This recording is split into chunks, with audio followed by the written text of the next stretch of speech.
స్తోత్రం చెల్లింతుము, స్తుతి స్తోత్రం చెల్లింతుము. యేసునాథుని మేలులు తలంచి స్తోత్రం చెల్లింతుము, స్తుతి స్తోత్రం చెల్లింతుము. అందరూ కూడా చప్పట్లు కొడుతూ దేవుని మహిమపరుద్దాం. దీవారాత్రంలో కంటి పాప వలె కాచి దయగల హస్తముతో బ్రోచి నడిపించేటివి అంటూ అందరూ కూడా కలిసి పాడి దేవుని మహిమపరుద్దాం.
కూడా చప్పట్లు కొడుతూ దేవుని మహిమపరుద్దాం.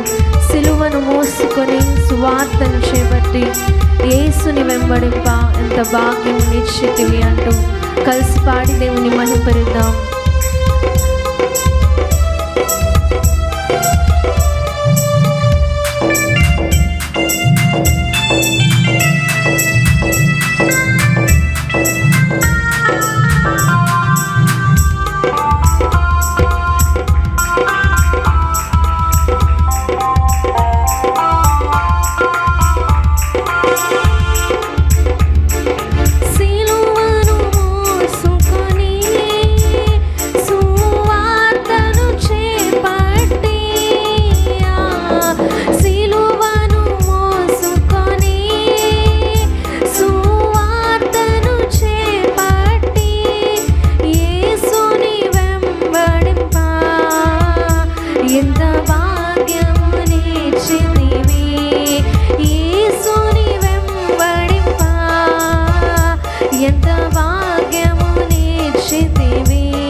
హల్లెలూయా. ఒకసారి 5 పాయింట్లు ఒకసారి మనం చూద్దామా? మొదటిగా ఈ తుఫానులు ఏంటి చెప్పండి? మొదటిగా విశ్వాసానికి పరీక్ష. అందరు చెప్పండి. తుఫాను లాంటి సమస్యలు, తుఫాను లాంటి రోగాలు, తుఫాను లాంటి బాధలు, తుఫాను లాంటి వేదనలు నా విశ్వాసానికి పరీక్ష కొరకే. తర్వాత ఈ తుఫానులు దేవుని యొక్క శక్తిని చూచే అవకాశము. రెండోది దేవుని శక్తిని చూసే అవకాశం. మూడోది ఈ తుఫానులు ఒక్కోసారి తీర్పుకి సాదృశ్యంగా ఉన్నాయి. Storms as a symbol of judgement, తీర్పుకి సాదృశ్యంగా ఉన్నాయి. తర్వాత ఈ తుఫానులు దేవుని యొక్క ప్రత్యక్షతను చూపించే ఒక అవకాశం అన్నమాట. దేవుని ప్రత్యక్షత మనకు బయలుపరచబడుద్ది ఈ తుఫానుల్లోంచి. దేవునికి స్తోత్రాలు చెల్లిద్దాం. తర్వాత ఈ యొక్క ఈ తుఫానులు ఆత్మ సంబంధమైన పోరాటంలో ఒక భాగం. తుఫానులు ఆత్మ సంబంధమైన పోరాటంలో ఒక భాగం, ఒక రూపంగా అవి కనబడతా ఉంటాయి. అలాగే ఈ తుఫానులు మన విశ్వాసాన్ని శుద్ధి చేస్తాయి, దేవుని యొక్క వాగ్దానాన్ని గుర్తు చేస్తాయి. దేవునికి స్తోత్రాలు చెల్లిద్దాం. కాబట్టి తుఫాన్లు ఉండడం మంచిదంటారా కాదంటారా? కొన్నిసార్లు కంగారు పడొద్దు. ప్రతి తుఫాను కూడా దేవుడు అవకాశంగా మలుచుకుని నీ జీవితంలో గొప్ప కార్యాలు. ఇప్పుడు బాలాకి చిన్న తుఫాను వచ్చింది, అది అవకాశంగా మలుచుకుని దేవుడు ఏం చేస్తాడు? ఆ బిడ్డని ఇంకా రిఫైన్ చేస్తాడు, ఇంకా శుద్ధి చేస్తాడు, దేవుని సందులో సాగే విధముగా ప్రభు తయారు చేస్తాడు. దేవునికి స్తోత్రాలు చెల్లిద్దాం. హల్లెలూయా, హల్లెలూయా. ఇప్పుడు సతీష్కి వెళ్ళింది అనుకో, ఇప్పుడు ధైర్యంగా అమ్మాజుమ్మంటే అక్కడికి వెళ్ళిపోయి ప్రార్థన చేయాలి. అయ్యా ఉండు, నేను ప్రార్థన చేస్తాను, ఉండు, నువ్వు అలాగే ఉండు, కళ్ళు మూసుకుంటే. అప్పుడు ఏం చేస్తాడు? ఇంకా కాదంటాడా? కళ్ళు మూసుకుని అయ్యా స్తోత్రం స్తోత్రం స్తోత్రం అంటే ఆంటీ నూనె రాసి ప్రార్థన చేయగానే అద్భుతంగా దేవుడు ఖచ్చితంగా దేవుడు కలుసుకోవాలంటే ఎలాగైనా కలుసుకుంటాడు. దేవునికి స్తోత్రాలు చెల్లిద్దాం. హల్లెలూయా. అపోస్తలుడైన పౌలుని కళ్ళు పోగొట్టి కలుసుకున్నాడు దేవుడు. దేవునికి స్తోత్రాలు చెల్లిద్దాం. హల్లెలూయా. అపోస్తలుడైన పౌలు 27వ అధ్యాయంలో పెద్ద తుఫాన్లో కలుసుకుని భయపడొద్దు, ధైర్యం తెచ్చుకోమని బ్రతికించాడు. దేవునికి స్తోత్రాలు చెల్లిద్దాం. కాబట్టి ఈ తుఫాన్లన్నీ కూడా కాబట్టి మన జీవితంలో ఒకవేళ ఈరోజు ఎటువంటి తుఫాన్లో నువ్వు ఉన్నావో నాకు తెలియదు, ప్రతి తుఫాను కూడా దేవుడు మనకి మేలుగా మారుస్తాడు. సంతోషంగా భయపడకుండా ధైర్యంగా నేను ప్రతి సమస్య మీద నడిచే దానినే కానీ సమస్య నన్ను పరిపాలించడానికి వీలు. పక్కన వాళ్ళు చెప్పండి, సమస్య నన్ను పరిపాలించకూడదని చెప్పండి. సమస్యనే నేను పరిపాలిస్తానని చెప్పండి. మీకు తెలుగు అర్థమవుతుందా? పరిపాలించడం అంటే ఏంటి? డామినేట్ చేస్తాను అంటే ఆ సమస్య నిన్ను ఆపేయకూడదు మందిరానికి రావటకుండా. ఆ సమస్యని వెనక్కి తోసి నువ్వేం చేయాలి తెలుసా? దేవుని మందిరానికి వచ్చాడు. దేవునికి స్తోత్రాలు చెల్లిద్దాం. 18 ఏళ్ళ నుంచి నడువు వంగిపోయింది. ఆమె ఏం చేసింది? నడువు వంగిపోయిందని ఇంట్లో కూర్చుందా? ఏం చేసింది చెప్పండి? ఎక్కడికి వెళ్ళింది? ఆ రోజు ఎవరిని కలుసుకుంది? అద్భుతం జరిగిందా లేదా? ఆమె అద్భుతం జరగడానికి 18 ఏళ్ళు పట్టింది. 38 ఏళ్ళ నుంచి ఎక్కడున్నాడు? కోనేడు దగ్గరే ఉన్నాడు. వెళ్ళిపోయాడా? ఇసుక్కునే. కానీ దేవుడిని కలుసుకున్నాడు. ఖచ్చితంగా జరిగిందా లేదా?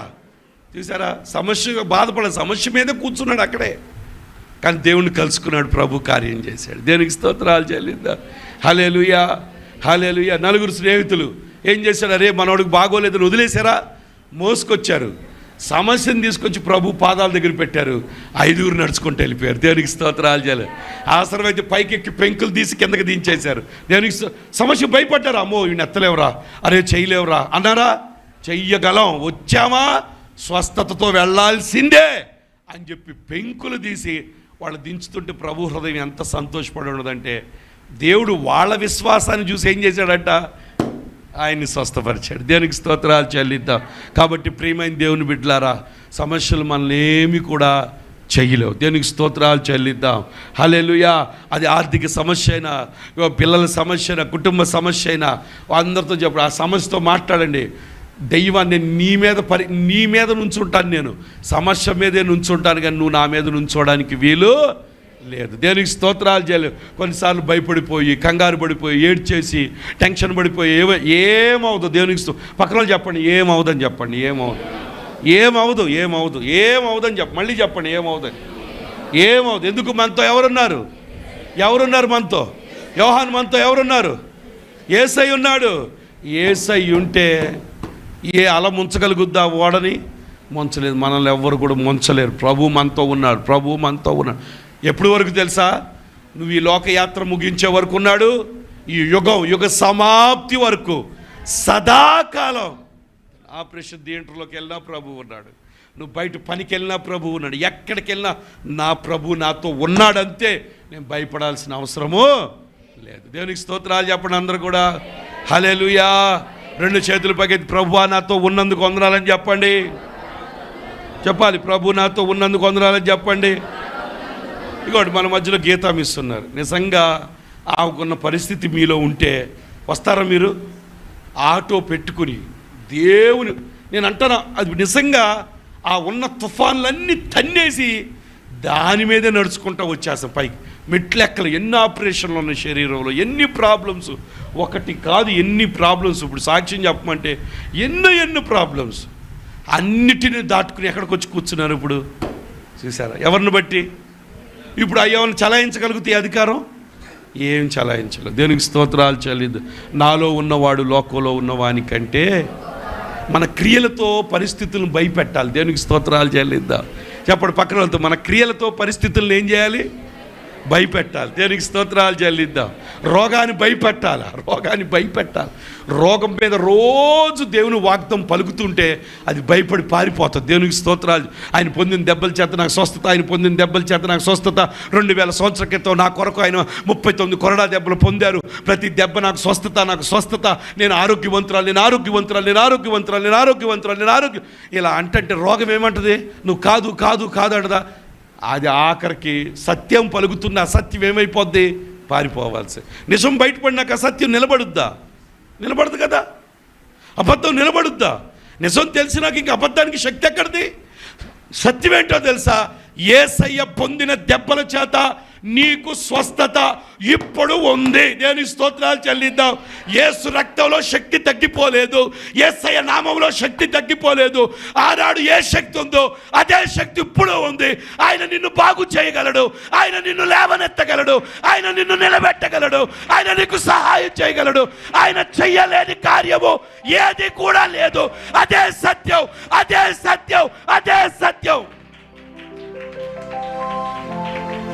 నీ బుర్రకు అర్థం కాకపోవచ్చు, కానీ సత్యం అదే. యేసయ్య నిన్ను బాగు చేయగలడు, నీ భర్తను మార్చగలడు, నీ బిడ్డలను ప్రయోజకులుగా చేయగలడు. ముందు నీ బుర్ర మారాలి, నీ బుర్ర మారాలి. తుఫాను చూసి కంగారు పడిపోయి ఆధారపడిపోయి వాళ్ళని కంగారు చేయటం కాదు, నా ప్రభు చేయగలడు అంతే. దేవునికి స్తోత్రాలు. ఇప్పుడు మాకు 2 బిడ్డలను ఇచ్చి 3 అనుకోండి, ఒక ఆయన ప్రభు రాజ్యానికి వెళ్ళాడు. ఇప్పుడు 2 బిడ్డలు దేవుడు వివాహాలు చేయడా? చేస్తాడు, చేయడా? దేవునికి స్తోత్రాలు. అంతేగాని రోజు వాళ్ళిద్దరు అదిరిపోయే సంబంధాలు వస్తున్నాయి. దేవునికి స్తోత్రాలు చెల్లిదు. పక్కన వాళ్ళు చెప్పండి, అదిరిపోయే సంబంధాలు వస్తున్నాయి. మీరు కూడా వస్తారని చెప్పండి. దేవునికి స్తోత్రాలు చెల్లిదు. హల్లెలూయా, హల్లెలూయా. మంచిగా ప్రభువులో వాడబడే, అయ్యో పొరపాటు చేసామా, తప్పు చేశాడే లేకుండా దేవుడు. అవును, ప్రభు ఉన్నాడు. ప్రభు లేడా? ప్రభు ఉన్నాడా లేడా? ప్రభు సహాయం చేయడా? చేస్తాడు. చాలాసార్లు మనం ఏంటి తెలుసా, ఎంత అజ్ఞానులు అంటే ప్రభు పక్కనున్నా సరే ఆయన ముఖం మీద ఎవరు లేనట్టుగా నటిస్తూ ఉంటారు. ఎంత బాధ కలుగుద్దంటారు ప్రభువుకి. సమస్యలు ప్రభు ఉన్నావు, నువ్వు ఉన్నావు నాయన, నువ్వు మాకు మేలే చేస్తావు, కీడు మాత్రం చెయ్యి. ఈ తుఫాన్లో నేనే గెలుస్తా, నేనే గెలుస్తా. ఈ తుఫాన్లో మేమే గెలుస్తాం నాయన. ఈ ఆర్థిక సమస్యలో మేమే గెలుస్తాం. అందుకే ప్రభు ఇదిగో నీ సన్నిధిలో నేను విత్తుతున్నాను నాయన. అంతేగాని ఆ పిచ్చి బుర్ర పెట్టుకుంటే ఎందుకు పైకి రావు. దేవునికి స్తోత్రాలు చెల్లి. దేవుని పని ఖర్చు పెట్టినాడు, ఇంకెందుకు నువ్వు. దేవునికి స్తోత్రాలు చెల్లి. ప్రభు సువార్త ప్రకటించడానికి ఒక సాధనంగా నీ కొరకు ఆయన రక్తం కార్చి ఒళ్ళంతా గాయపరచబడి నీ మరణాన్ని జయించి నీ శిక్ష ఆయన మీద వేసుకుంటే ప్రభు పని కొరకు గుప్పిళ్ళు ఇప్పకపోతే ఎందుకు, ఇంకా ఎందుకు అడగండి. పక్కన ఎందుకని అడగండి ఒకసారి. ఎందుకని అడగండి. ఎందుకు అంటే ప్రభు దగ్గర లాక్కోవటమేనా? ప్రభు పనికి ఏం చేయరా అడగండి. లాక్కోవటమేనా, ఇంకేం చేయరా అని కాదు. ఒకసారి జ్ఞానం, ఒకసారి ఆలోచన. నేను చెప్పిన మాట అది జ్ఞానవంతమైన మాట. ప్రభు దగ్గర ఇవ్వో అని ఇది అడుక్కోవటమే తప్ప ప్రభు పని కొరకు నువ్వు ఎప్పుడు నిలబడవా? ప్రభు పని జరుగుతుంటే అక్కడ నిలబడి నువ్వు చేయవా? ఏమి పారిపోయి దాక్కుంటావా? అంటే ప్రభు అంటే అదేనా నీకు ఉంది ప్రేమ? నీ కొరకు రక్తంగా అంటే కనబడను ప్రభుకే విధంగా ప్రభు పనికే నువ్వు నిలబడట్లేదంటే నువ్వు పైకి నటిస్తున్నావు అంతే. నీలో ప్రేమ లేదు, దేవుడు అంటే ఇష్టం లేదు. దేవుడి బిడ్డలు అనారోగ్యంగా ఉంటే ఏదో సాకులు చెప్పడం కాదు, వెళ్ళి పలకరించాలా? అదేనా ఉంది? అక్కడికి వెళ్ళి ఒక ధైర్యం మాట చెప్పి ప్రార్థన చేసి ఎంతో సంతోషం. నువ్వు లక్షలైపోయినా పర్వాలా, వెళ్ళి ఒక మాట నేను ప్రార్థన చేస్తాడు, దేవుడు కార్యం చేస్తాడు. కానీ నీ ప్రార్థన విని కార్యం చేస్తాడేమో, నీ ప్రార్థన ధైర్యం పుట్టిస్తుందేమో. అది నేర్చుకోవాలి. దేవునికి స్తోత్రాలు చెల్లిద్దాం. హల్లెలూయా. ఎంతకాలం ప్రభు దగ్గర అడుక్కోడు, అయ్యా నాకు ఇల్లు ఇవ్వయి. ప్రభు అంటాడు ఇస్తాను. ఏమన్నా ఉందా? ఏమన్నా విత్తనం వేసావా పంట ఇవ్వడానికి? విత్తనం లేదు, ఇవ్వు. విత్తనం లేకపోతే ఏమి కూడా ఇవ్వదు. విత్తేవాడికే దేవుడు ఏం చేస్తాడు? విత్తనం ఇస్తాడు. విత్తేవాడికే, విత్తనోడికి ఏమీ లేదు. దేవునికి స్తోత్రాలు చెప్పండి. హల్లెలూయా, హల్లెలూయా. విత్తేవాడికే పంట వస్తుంది, విత్తేవాడికే మొక్క కనపడుద్ది, విత్తేవాడికే కాయలు కనపడతాయి. విత్తనవాడికి ఏమి కూడా ఊరికే నోట్లోంచి నీళ్లు కారుతుంటాయి అంతే. వాళ్ళకి ఏం చేయరాళ్ళు. దేవునికి స్తోత్రాలు చెల్లిద్దాం. హల్లెలూయా, హల్లెలూయా.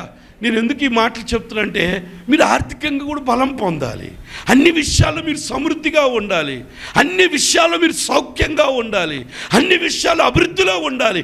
అనేకులు మిమ్మల్ని చూసి ఆశ్చర్యపోవాలి. ఇస్సాకంట కరువు సమయంలో విత్తనం నాటితే 100% పంటను కోసాడంట. దేవునికి స్తోత్రాలు చెల్లిద్దాం. హల్లెలూయా. 100%. ఇస్సాకు యొక్క ఆశీర్వాదాన్ని బట్టి ఫిలిస్తీన్లందరూ అసూయ పడిపోయారు. ఇస్సాకు ఎక్కడ తొవితే అక్కడ బావి పడిపోయేది, అక్కడ నీళ్లు వచ్చేసాయి. ఆ విధంగా మనం ఉండాలి. ఎక్కడ వ్యాపారం ప్రామిస్ అక్కడ వృద్ధిలోకి రావడం. అట్లా దేవుని కొరకు మనం సాగాలి. దేవుని మాట విన్నప్పుడు, దేవునికి లోబడినప్పుడు, ప్రతి తుఫాన్లో ప్రభు నాతో ఉన్నాడని నిలబడినప్పుడు గొప్ప కార్యాలు మనం చూడగలుగుతాం. దేవునికి స్తోత్రాలు చెల్లిద్దాం. హల్లెలూయా, హల్లెలూయా, హల్లెలూయా, హల్లెలూయా, హల్లెలూయా.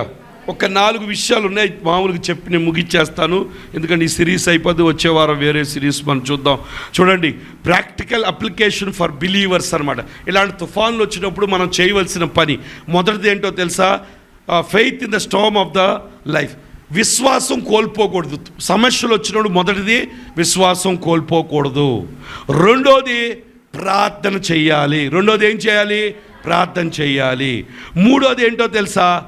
యేసు ప్రభు సార్వభౌమాధికారం ఉందన్న విషయం మర్చిపోకూడదు. మొదటిది ఏం చెప్పండి? విశ్వాసాన్ని కోల్పోకూడదు. రెండోది ఏం చేయాలి? ప్రార్థన చేయాలి. మూడోది ఏంటో తెలుసా? ఆయనకు సర్వ శరీరులకు దేవుడు ఆయన అన్న సంగతి నువ్వు మర్చిపోకూడదు. 3. నాలుగోది ఏంటో తెలుసా? ఆ యొక్క పరిస్థితిలో దేవుని చిత్తం ఏంటో నువ్వు కనిపెట్టాలి. దేవునికి స్తోత్రాలు చెల్లిద్దాం. 4 విషయాలు చెప్పండి. ఇలాంటి తుఫాన్లు వచ్చినప్పుడు 4 విషయాలు చేయాలి. మొదటిది ఏంటి చెప్పండి? విశ్వాసం ఉంచాలి. రెండోది ఏం చేయాలి? మూడోది ఏం చేయాలి? ఆయన సార్వభౌమాధికారం అంటే ఏంటో తెలుసా? ఆయన సర్వ శరీరులకు దేవుడు అన్న విషయం మర్చిపోకూడదు. నాలుగోది ఏంటో తెలుసా? ఆ తుఫానులో ఆయన చిత్తం కొరకే నువ్వు కనిపెట్టాలి. దేవునికి స్తోత్రాలు చెల్లిద్దాం. ఎందుకు వచ్చింది పర్పస్? ఎందుకు ఈ తుఫాను వచ్చిందో, ఎందుకు ఈ సంఘటన జరిగిందన్నది ప్రభు దగ్గరే నువ్వు అడగాలి. కానీ మనుషుల దగ్గర, సోదుల దగ్గర సోదరులను పిలిచి ఇది ఎందుకు జరిగిందని కొంతమంది క్రైస్తవులు కూడా ఇంకా సోది చెప్పించుకుంటున్నారు. ఇంకా చాలామంది క్రైస్తవులని చెప్తూ అబద్ధం ఆడుతూ మోస క్రైస్తవులు ఏం చేస్తున్నారు తెలుసా? సోది, ఇంకా కాలుకు తాళ్ళు, మెడకు తాళ్ళు, చేతులకు తాళ్ళు, నడుగు తాళ్ళు, ఒంటి నిండా తాళ్ళు కట్టుకుని బతుకుతున్నారు. దానివల్ల వాళ్ళు బ్రతుకుని నాశనం, దెయ్యం కట్టేస్తుంది, వాళ్ళు పైకి రారు. దేవునికి స్తోత్రాలు చెల్లిద్దాం. హల్లెలూయా, హల్లెలూయా. దేవుని బిడ్డమైన సమస్యలో నువ్వు నిలబడతావు, పారిపో. దానికి ఉదాహరణ బెస్ట్ ఎగ్జాంపుల్ చాలా చెప్పాను. కానీ దావీదు గొల్యాతు ముందు నిలబడ్డాడా? పారిపోయాడా? సౌలు మహారాజు పారిపోయాడు, ఆయన సైనికులందరూ పారిపోయాడు. కానీ దావీదు పారిపోయాడా? సింహం వస్తే నిలబడ్డాడా? పారిపోయాడా? ఎలుగుబంటి వస్తే నిలబడ్డాడా? పారిపోయాడా? షడ్రకు మేషకు అబేద్నెగో నిలబడ్డారా? పారిపోయారా? దానియేలు నిలబడ్డాడా? పారిపోయాడా? ఎస్తేరు నిలబడిందా? పారిపోయిందా? గిద్యోను నిలబడ్డాడా? పారిపోయాడా? అందరూ ఏం తెలుసా? నిలబడ్డారు. తుఫాన్లు వస్తాయి, నిలబడాలి, పారిపోకూడదు. సమస్యలు వస్తాయి, రోగాలు వస్తాయి, ఇబ్బందులు వస్తాయి, పారిపోకూడదు. నిలబడి దేవుని యొక్క శక్తిని అనేకులకి చూపించు. అందుకనే we are riders on the storm. We are riders on the storm అంటే తుఫాన్ల మీద ప్రయాణం చేసే వాళ్ళం. దేవునికి స్తోత్రాలు చెల్లిద్దాం. హల్లెలూయా, హల్లెలూయా, హల్లెలూయా. చాలామంది అనుకుంటే అయ్యో మా జీవితంలో ఇలాంటి తుఫాన్. ఏం భయపడదు, ఆ తుఫాను మన మేలు కోసమే. దేవునికి స్తోత్రాలు చెల్లిద్దాం. ఆ తుఫాను ఉంది కాబట్టి రోజు ఏసయ్యా ఏసయ్యా అంటున్నాం, లేకపోతే ఆగి ముసుగు పెట్టి పడుకుని ప్రార్థనకు కూడా రావు. దేవునికి స్తోత్రాలు చెల్లిద్దాం. హల్లెలూయా. కాబట్టి ప్రతి తుఫాను కూడా మన జీవితానికి మంచిదే. దేవునికి స్తోత్రాలు చెల్లిద్దాం. తుఫాన్లో మీరు విశ్వాసాన్ని కోల్పోకూడదు, ప్రార్థించాలి. ఆయనే సర్వశక్తి గల దేవుడని గుర్తించాలి. ఆయన చిత్తం కొరకు కనిపెడితే ప్రతి తుఫానులో జయము మందే. తల్లోంచండి, ప్రార్థన చేసుకుందాం. తల్లోంచండి, ప్రార్థన చేసుకుందాం. తల్లోంచండి, ప్రార్థన చేసుకుందాం. హల్లెలూయా. మన మధ్యలో పాస్టర్ గారు వచ్చి ప్రార్థనలు నడిపిస్తారు. నువ్వు ఉన్నావో, ఏ కష్టంతో నువ్వు ఉన్నావో, ఓ దేవుని దగ్గర చెప్పు. ప్రభు నీకు సహాయం చేయడానికి రెడీగా ఉన్నాడు. ఆయన సహాయం చేస్తాడు. హల్లెలూయా, హల్లెలూయా, హల్లెలూయా. ప్రార్థన చేసుకుందామండి. హల్లెలూయా, హల్లెలూయా, హల్లెలూయా. స్తోత్రం, స్తోత్రం, స్తోత్రం, స్తోత్రం, స్తోత్రం, స్తోత్రం. మహోన్నతుడా, గొప్ప దేవా, సర్వశక్తిమంతుడా, అయ్యా, సర్వాధికారం కలిగిన దేవా, మీకు స్తోత్రాలు, స్తోత్రాలు. అయ్యా నా తండ్రి, ఈ మధ్యాహ్న కాల సమయంలో దైవజనులు నిలబెట్టుకొని వాక్యం ద్వారా మాతో మాట్లాడినందుకు వందనాలయ్యా. యేసయ్యా మీకు స్తోత్రం. తుఫానులు ప్రభా, అయ్యా నా తండ్రి, విశ్వాస జీవితంలో అనేకమైన తుఫానులు ప్రభా అయ్యా వస్తాయి. అవన్నీ కూడా నాయన అయ్యా నా తండ్రి మీకు మా విశ్వాసానికి పరీక్షలాగా అన్ని నాయన తుఫాన్లు మా మీదకు వచ్చినప్పుడు మేము ధైర్యంతో, విశ్వాసముతో ఎలా ముందుకు సాగాలో మాకు తెలియజేసినందుకు వందనాలు చెల్లిస్తున్నాం ప్రభా. అపోస్తలుడైన పౌలు మీద కూడా నాయన వాడ ప్రయాణం అవుతున్నప్పుడు పెద్ద తుఫాన్ వచ్చింది. అయ్యా మీరు మీరు దూతను పంపించి చెప్పారు ప్రభా మీకు స్తోత్రాలు, వాడకే కానీ ఎవరికి ఎటువంటి ప్రమాదం జరగదని మీరు చెప్పారయ్యా. యేసయ్యా నాయనా తండ్రి, ఆ తుఫానులో ప్రభా నువ్వు కైసరు దగ్గర నిలబడాలని ప్రభా మీరు చెప్పారు. నిజంగా ప్రభా మీకు స్తోత్రం స్తోత్రం నాయనా. అయ్యా ప్రతి తుఫానులో ధైర్యం ఇచ్చి మా పాతో ఉండే దేవుడు అయ్యా. యేసయ్యా మీకు స్తోత్రాలు. తుఫానులు వచ్చినప్పుడు పారిపోయి వెనక్కి తిరిగి వెళ్ళిపోయే వారంగా కాకుండా దేవా మీకు స్తోత్రాలు, తుఫానులో ప్రభా నిన్ను ఆశ్రయించి ప్రతి తుఫానుపై విజయాన్ని పొందుకోవడానికి సహాయం చేయండి. ఈ తుఫానులన్నీ కూడా ఆత్మీయ పోరాటాలని మాకు తెలియజేసినందుకు వందనాలు అయ్యా. ఆత్మీయంగా ఎదుగుతున్నప్పుడు ప్రభా అనేకమైన పోరాటాలు తుఫానులు మా మీదకి వచ్చినప్పుడు మేము భయపడి కలవరపడి ప్రభా కృంగిపోయి ప్రభా వెనక తిరగటం కాదు కానీ ప్రభా తుఫానుపై నడిచే వారంగా నైనా అన్ని తుఫాన్లు జయించి ప్రభా నీ సన్నిధిలో ముందుకు సాగే బిడ్డలుగా మమ్మల్ని అందరినీ నిలబెట్టుకోండి ప్రభా. అయ్యా మీకు స్తోత్రాలు. అమూల్యమైన సత్యాన్ని మాకు తెలియజేసినందుకు వందనాలు. తుఫానుల్లో ప్రభా అయ్యా మీకు స్తోత్రం స్తోత్ర. విశ్వాసాన్ని కోల్పోకుండా ప్రభా నువ్వు శక్తిమంతుడు అని నాయన ఇంకా గొప్ప విశ్వాసాన్ని కలిగి ముందుకు సాగడానికి సహాయం చే అయ్యా నాయన. ఈ తుఫానుల్లో ప్రభా ఇంకా ఎక్కువగా ప్రార్థించి నాయన కార్యాన్ని పొందుకునే బిడ్డలుగా నిలబెట్టుకోండి ప్రభా మీకు స్తోత్రం అయ్యా మీకు స్తోత్రం నాయన. ఈ తుఫానుల్లో ప్రభా అయా సమస్త సర్వాది అయ్యా సర్వభౌమాధికారం నీదే అని ప్రభా అయ్యా సమస్తంపై అధికారము కలిగిన దేవుడు మీరే అని మేము గుర్తెరగడానికి సహాయం చేయండి అయ్యా. ఈ తుఫాన్ల ద్వారా ప్రభా అయ్యా నీ చిత్తాన్ని తెలుసుకునే బిడలుగా మమ్మల్ని అందరినీ కూడా నడిపించండి ప్రభా అయ్యా. సమస్యలో తుఫాన్లో కృంగిపోకుండా దేవా గొప్ప ధైర్యాన్ని అనుగ్రహించి అయ్యా నా తండ్రి తుఫాన్లో జయం పొందుకొని నాయన నీ నామానికి మహిమకరంగా నీ సాక్షులుగా ప్రభా ప్రతి బిడ్డను మమ్మల్ని అందరినీ కూడా నిలబెట్టుకోమని ప్రార్థన చేస్తున్నాం. ఈ వాక్యం ప్రతి వారి హృదయంలో స్థిరపరచండి అయ్యా. పరిపూర్ణంగా నీ మీదే ఆదుకుంటూ ప్రతి తుఫానులో నాయన ఎవరు ఏ తుఫానులో బాధపడుతున్నా ఈ మధ్యాహ్న కాల సమయంలో ప్రతి తుఫానులో ప్రభా నిన్ను ఆశ్రయించి విజయం పొందుకొని నీ సాక్షులుగా జీవించుటకు ప్రతి బిడ్డకు సహాయం చేయమని వాక్యం చెప్పిన ప్రార్థిస్తున్నాం ప్రభు. వాక్యం చెప్పిన దైవజనులు మీరు బలపరిచి ఇంకను మీ సేవలో బలంగా వాడుకోండి ప్రభు అయ్యా మీకు స్తోత్రం. కూడి వచ్చిన ప్రతి ఒక్క బిడ్డ హృదయంలో ఈ వాక్యాన్ని స్థిరపరిచి అంతవరకు నీ సాక్షులుగా నిలబెట్టుకోమని నజరేయుడైన యేసు నామములో అడిగి వేడుకొంచున్నాం తండ్రి, ఆమేన్. హల్లెలూయా. ఆఖరిగా ప్రార్థన చేసుకొని ముగించుకుందామండి. మహోన్నతుడా, గొప్ప దేవా, సర్వశక్తిమంతుడా, జీవం కలిగిన దేవా మీకు స్తోత్రాలు. యేసయ్యా మీకు వందనాలు వందనాలు. పునరుద్ధాన దినం, పరిశుద్ధ దినం ప్రభా నీ సన్నిధిలో గడిపే గొప్ప భాగ్యాన్ని మీరు మాకు అనుగ్రహించినందుకు, నిన్ను స్తుతించి ఆరాధించే ధన్యతను ప్రభా మాకు అనుగ్రహించినందుకు వందనాలు. నీ వాక్యం ద్వారా మాతో మాట్లాడారు.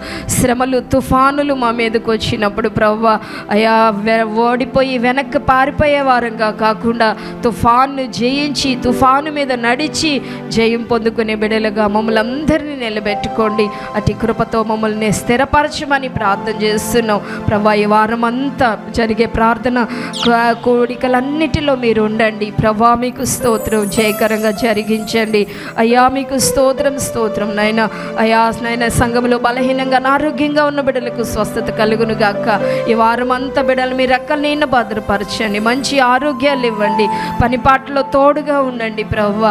చేతి పనులు చేసుకుని మంచి ఆయా పనులు అనుగ్రహించండి. జాబ్స్ చేస్తున్న బిడ్డలకు తోడుగా ఉండండి, ఎగ్జామ్స్ రాస్తున్న బిడ్డలకు మంచి విజయాలు ఇవ్వండి ప్రభువా. మీకు స్తోత్రం. ప్రతి బిడ్డనైనా నీకు నమ్మకమైన బిడ్డలుగా నీకు సాక్షులుగా జీవింపచేయమని ప్రార్థన చేస్తున్నాం ప్రభువా. మీకు స్తోత్రాలు స్తోత్రాలయ్యా. ఆత్మదేవ ప్రార్థన యోధులుగా ప్రతి ఒక్కరిని సిద్ధపరచండి అయ్యా. మీకు స్తోత్రం స్తోత్రం నాయన. పరిశుద్ధాత్మదేవ మీకు వందనాలు. ప్రతి తుఫాన్ని జయించే శక్తిని బిడ్డలకు దయచేయండి ప్రభువా అయ్యా. మీకు స్తోత్రం. ఎత్తబడిన కానుకల నిమిత్తం ప్రార్థన చేస్తున్నాం. మేమందరూ నీ పొలంలో విత్తిన ప్రతి విత్తనానికి ప్రభువా నూరంతల ప్రతిఫలం అనుగ్రహించి అవన్నీ నీ సేవార్థమే మీరు వాడుకొని మీ నామానికి మహిమ తెచ్చుకోండి అయ్యా. మీకు స్తోత్రాలు స్తోత్రాలు తండ్రి. పరిశుద్ధాత్మదేవ మీకు వందనాలు. మరి వచ్చే వారం నాయన 15వ తారీఖు ఆర్ఆర్పేటలో జరగబోయే సెమీ క్రిస్మస్ మీరు జయకరంగా జరిగించండి. బిడ్డలందరినీ నడిపించండి. ఈ కూడికలన్నిటి ద్వారా మీ నామానికి మహిమ తెచ్చుకోమని వచ్చిన ప్రతి ఒక్క బిడ్డను పేరు పేరు వరుసని చొప్పున దీవించి ఆశీర్వదించి నీ సన్నిధిలో బలవంతులుగా సాగుటకు సహాయం చేయమని నజరేయుడైన యేసు నామములో అడిగి వేడుకొంచున్నాం తండ్రి. ఆమేన్.